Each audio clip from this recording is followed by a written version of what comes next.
আসসালামু আলাইকুম, আমি রিমা। আজকে আমি আমার দুলাভাইকে এয়ারপোর্ট থেকে নিয়ে আসবো, তা নিয়ে আজকের ভিডিওটি।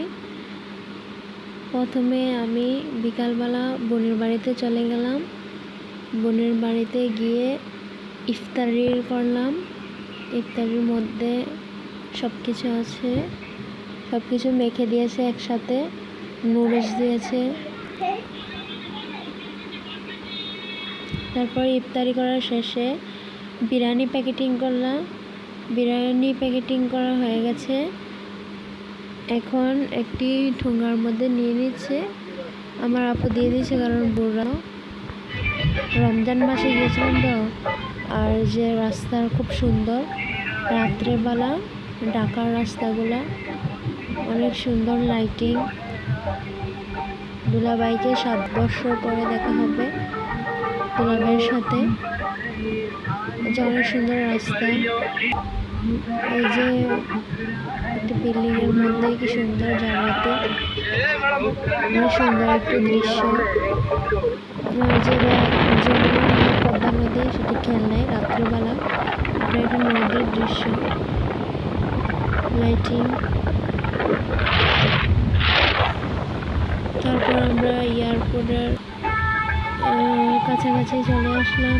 আমরা অনেকক্ষণ বিশ্রাম করে নিলাম বাড়ির মধ্যে। তারপর এয়ারপোর্টের ভিতরে ঢুকে গিয়েছি। এয়ারপোর্টের ভিতরে ঢুকা রাত্রির বেলা তো এত একটা বোঝা যায় নাই যে ঢুকতেছি এয়ারপোর্টের ভিতরে। যখন রওনা দিয়েছি তখন রাত্রে 12টার দিকে। তারপর গিয়ে পৌঁছেছি দেখাচ্ছি। তারপর গাড়ির মধ্যে আমি ভিডিও করেছি।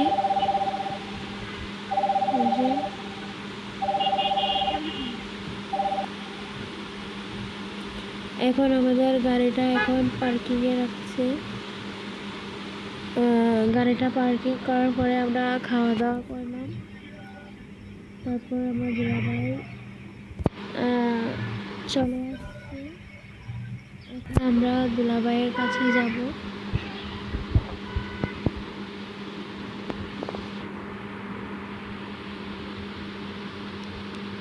এই যে গাড়িগুলা কিভাবে আসতেছে এই কর্নারে,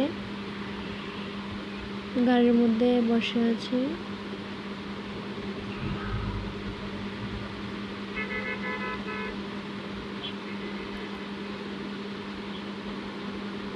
এই যে সবটা আমি দেখাচ্ছি একটু একটু করে। এয়ারপোর্ট, শাহজালাল বিমানবন্দরকে। এখন আমার দুলাভাইয়ের কাছে চলে যাচ্ছি। একটু ঘোরাঘুরির পরে এই যে উনি হচ্ছে আমার দুলাভাই। 7 বছর পরে ওনার সাথে দেখা। আমি তো খুব এক্সাইটেড, মানে একটু অন্যরকম লাগতেছিল 7 বছর পরে দেখা।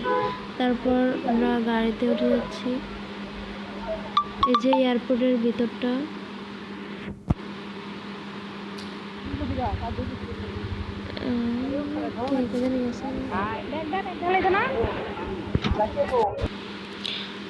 তারপর গাড়িগুলা লাকিজগুলা গাড়ির মধ্যে নিয়ে নিয়েছে। আর আমার দুলাভাই আমাকে কি দিয়েছে, এই যে এগুলো আমাকে দিয়েছে উপহার।